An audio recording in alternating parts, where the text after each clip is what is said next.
很甜。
是傻大姐，今天和大家分享一道很开胃的菜肴——黄梨鸡。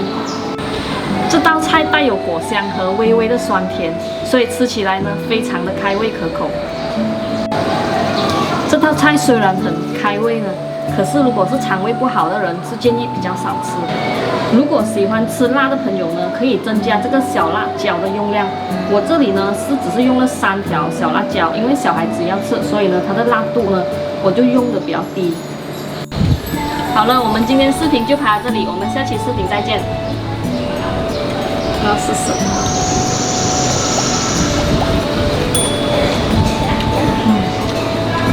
很香，那个果香味道，酸酸甜甜的，很好吃的配饭。Tim 应该很喜欢吃的这道菜。是啊，酸酸甜甜的，他最爱啊。